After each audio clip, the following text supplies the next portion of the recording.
आज इन मछलियों को बेचकर मुझे अपने बाबा के लिए दवाई लेकर जाना है।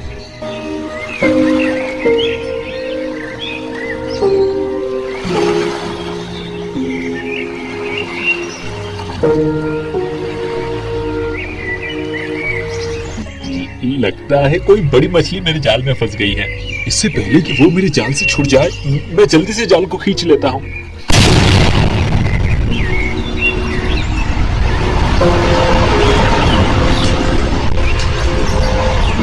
अरे अचानक से ये कैसे आने लगा? बचाओ बचाओ, कोई मुझे बचाओ, मैं डूब रहा हूँ, कोई मेरी मदद करो।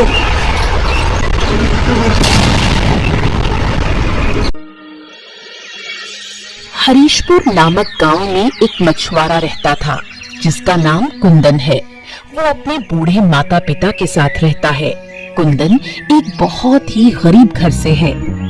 वो अपने गांव में मौजूद नदी से मछली पकड़कर उनको बेचकर उनसे कमाए पैसों से अपने परिवार का पेट पालता है। कुंदन, तुम्हारे पिताजी की तबीयत बहुत खराब है। वैद्य ने अच्छा खान पान और समय पर दवाइयाँ लेने को कहा है। हाँ माँ, मैं जानता हूँ, लेकिन मैं मजबूर हूँ। मेरे पास इतने पैसे भी नहीं है कि मैं पिताजी का अच्छे से इलाज करवा सकूं। लेकिन कुंदन, कुछ ना कुछ तो करना ही होगा ना, वरना तुम्हारे पिताजी कैसे ठीक होंगे? हाँ माँ, आप परेशान मत हो। मैं जाता हूँ नदी किनारे। आज कोई न कोई तो मछली मेरे जाल में फंस ही जाएगी, जिसे बेचकर मैं पिताजी की दवाई लाने की कोशिश करूंगा। ठीक है बेटा, जाओ, मगर रात होने से पहले लौट आना।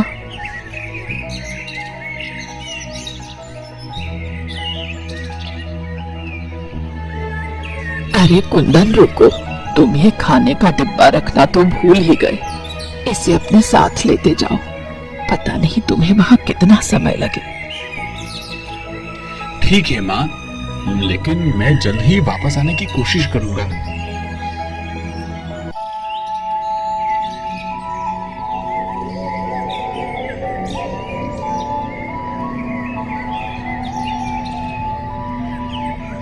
कुंदन अपने पिता की तबीयत को लेकर बहुत चिंतित रहता है और इसी चिंता में वो नदी की तरफ जा ही रहा होता है कि उसे एक साधु बाबा मिलते हैं।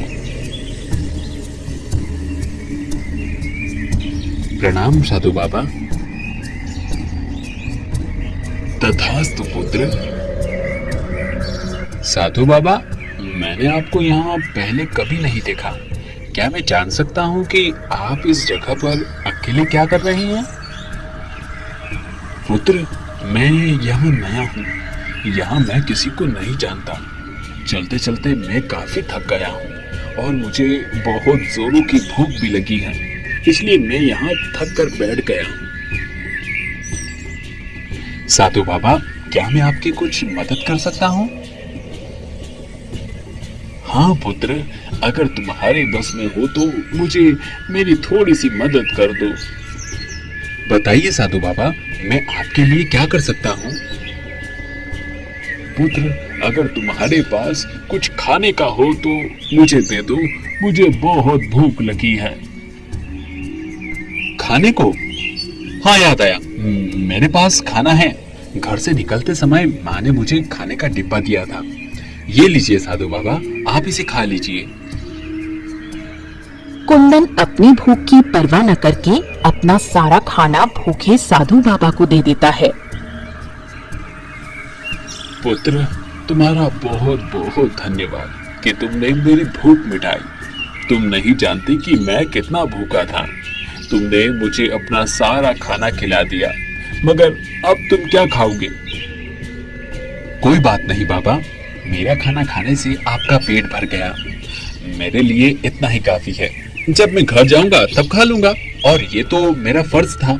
अगर आपकी जगह कोई और भी होता तो भी मैं यही करता। तुम्हारी अच्छाई को देखते हुए वैसे तो मुझे तुम्हें कुछ देना चाहिए, लेकिन मेरे पास तुम्हें देने के लिए कुछ नहीं है। इसलिए मैं तुम्हें आशीर्वाद देता हूँ कि आने वाले समय में तुम बहुत धनवान हो जाओगे। धन्यवाद साधु बाबा, अब मैं चलता हूँ। कुंदन साधु बाबा का आशीर्वाद लेकर वहां से चला जाता है।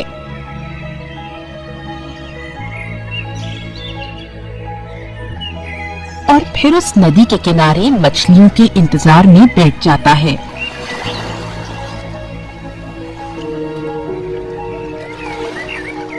मुझे यहाँ बैठे कितनी देर हो गई है, लेकिन अभी तक एक भी मछली मेरे हाथ नहीं लगी।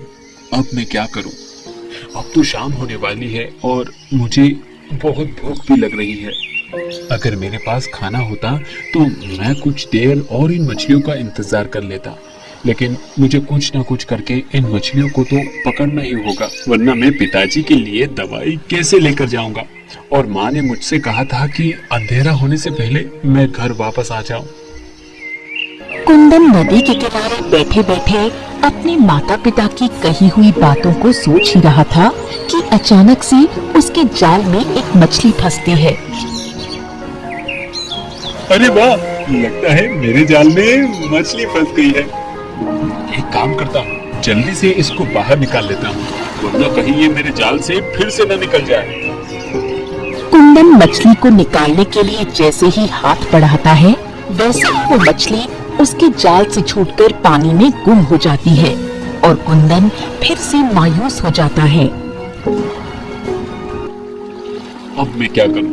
इतनी मुश्किल से तो एक मछली मेरे हाथ आई थी, वो भी मेरे जाल से छूट गई।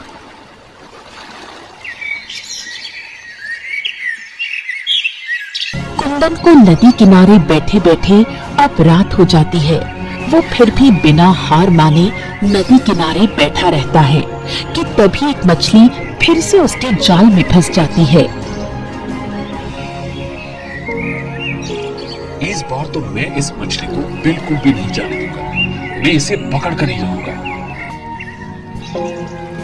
कुंदन उस मछली को पकड़ने की कोशिश कर ही रहा था, अचानक से एक बहुत भयानक तूफान वहां आ जाता है। अरे ये तूफान, ये कैसा तूफान आ रहा है? कुंदन उस तूफान की चपेट में आकर नदी के अंदर डूबने लगता है। वो मदद के लिए चिल्लाता है, लेकिन वहां उसकी मदद करने वाला कोई नहीं होता, इसलिए वो उस नदी में समा जाता है। इधर कुंदन के माता पिता बहुत चिंतित होते हैं, क्योंकि आधी रात बीत चुकी थी और कुंदन का कोई अता पता नहीं था। भाग्यवान, क्या अभी तक कुंदन घर नहीं आया? नहीं श्रीमान, पता नहीं हमारा पुत्र कहाँ फंस गया है। वो मुझसे कहकर तो निकला था कि अंधेरा होने से पहले आ जाएगा, लेकिन अभी तक वापस नहीं आया और अब मुझे उसकी बहुत ज्यादा चिंता हो रही है। मैं क्या करूं? क्या मैं उसे ढूंढने जाऊं? अगर मेरी तबीयत ठीक होती तो मैं ही उसे ढूंढने जाता, मगर मैं चल नहीं सकता, इसलिए बेहतर यही होगा कि उसे ढूंढने तुम चली जाओ, लेकिन ज्यादा दूर मत जाना। कुंदन की माँ कुंदन के पिता की बात मानकर उसे ढूंढने के लिए चल पड़ती है कि तभी उसे एक पेड़ के नीचे साधु बाबा बैठे मिलते हैं। प्रणाम साधु बाबा, क्या आपने एक जवान बालक को यहाँ पर देखा है? नहीं पुत्र, यहाँ से तो मैंने किसी को जाते हुए नहीं देखा। तुम किसकी बात कर रही हो? असल में साधु बाबा, मेरा बेटा एक मछुआरा है और सुबह वो मछली पकड़ने के लिए निकला था, लेकिन अब तक घर नहीं पहुंचा। पता नहीं मेरा बेटा किस हाल में होगा। अच्छा, तो तुम्हारा बेटा एक मछुआरा है? क्या तुम्हारे पास उसकी कोई निशानी, उसकी कोई चीज है? हाँ साधु बाबा, मेरे पास उसकी एक अंगूठी है जो उसने मुझे दी थी, जिसे मैंने अपनी साड़ी के आंचल से ही बांधा हुआ है। ठीक है पुत्री, आप लाओ, मुझे वो अंगूठी दो। ये लीजिए साधु बाबा, यही वो अंगूठी है। साधु बाबा उस अंगूठी को लेकर अपनी आंखें बंद करके कुछ मंत्र पढ़ते हैं। इधर नदी में डूबकर कुंदन मरता नहीं है, बल्कि किसी दूसरी दुनिया में पहुंच जाता है।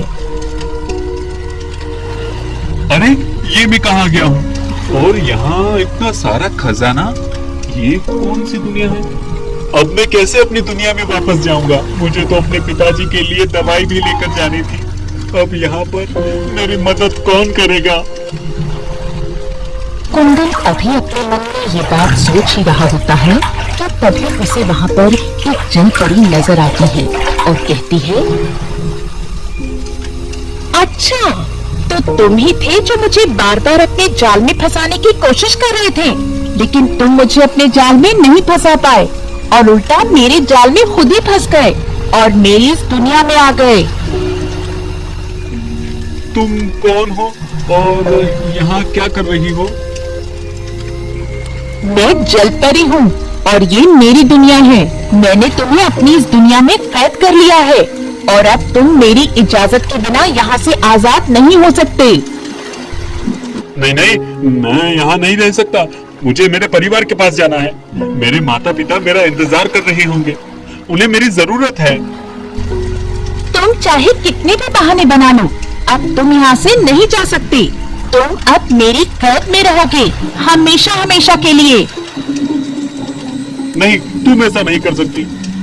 मैं ऐसा कर सकती हूँ और मैं ऐसा ही करूँगी। जब तुम नदी किनारे बैठकर अपने मन में बातें कर रहे थे, तभी मैंने सोच लिया था कि मैं तुम्हें अपनी दुनिया में लेकर आऊंगी। पर मैंने तो तुमसे नहीं कहा था कि तुम मुझे अपनी दुनिया में लेकर चलो। फिर तुमने मुझे अपनी दुनिया में क्यों जबरदस्ती शामिल किया? मेरी मर्जी, मैं चाहे जो करूं। देखो, तुम तो गरीब भी हो और यहाँ पर बहुत सारा खजाना है। तुम्हें इस खजाने की जरूरत भी तो थी। पर मैं इन सब खजाने का यहाँ पर क्या करूँगा? बात तो सही है, लेकिन फिर भी ये सारा खजाना तुम्हारा है।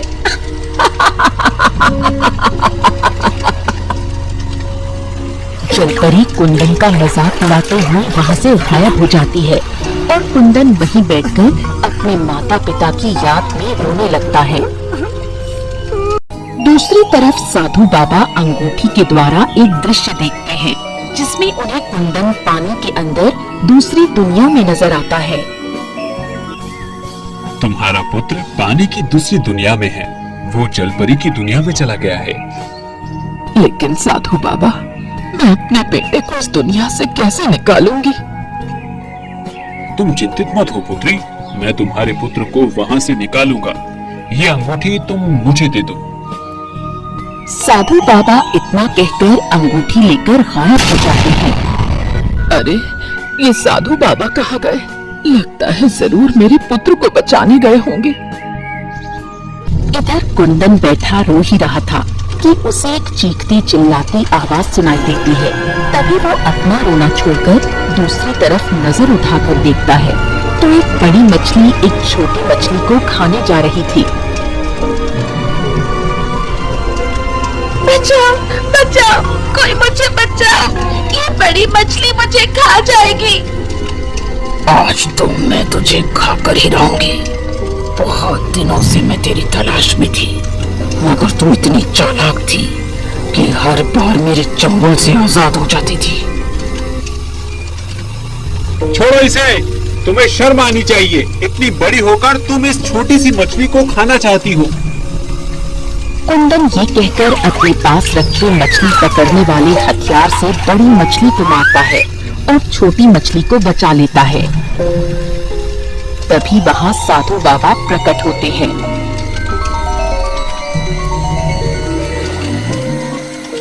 प्रणाम साधु बाबा। बाबा आप यहाँ? हाँ पुत्र, मैं यहाँ। मैं तुम्हें यहाँ से आजाद करने आया हूँ।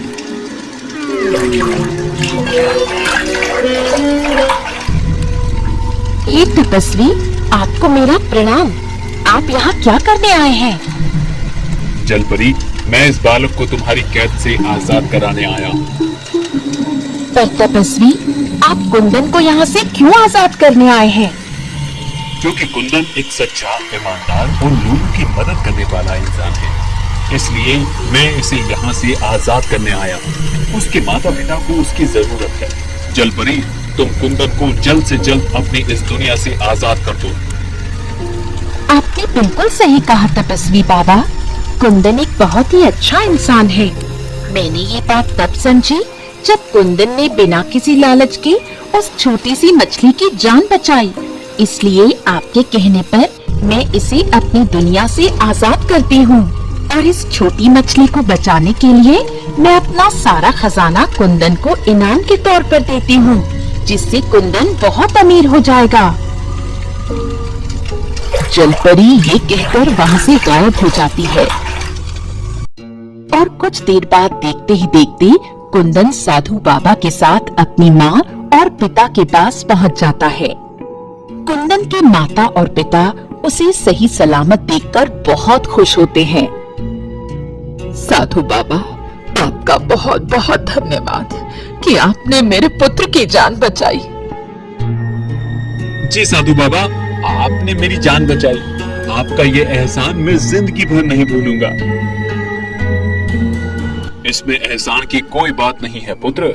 इंसान जैसा करता है उसके सामने वैसा ही उतरता है। एक समय में तुमने मेरी मदद की थी, मुझ भूखे को खाना खिलाकर। आज जब तुम मुसीबत में थे तो ईश्वर ने मुझे तुम्हारी मदद के लिए भेज दिया, और तुम्हारी मदद करना तो मेरा कर्तव्य भी था। कुंदन की एक अच्छाई के बदले उसकी जान बच गई। साथ ही बहुत सारा खजाना मिलने पर उसकी गरीबी भी दूर हो गई और वो आराम से अपने माता पिता के साथ सुख और चैन की जिंदगी बिताने लगा।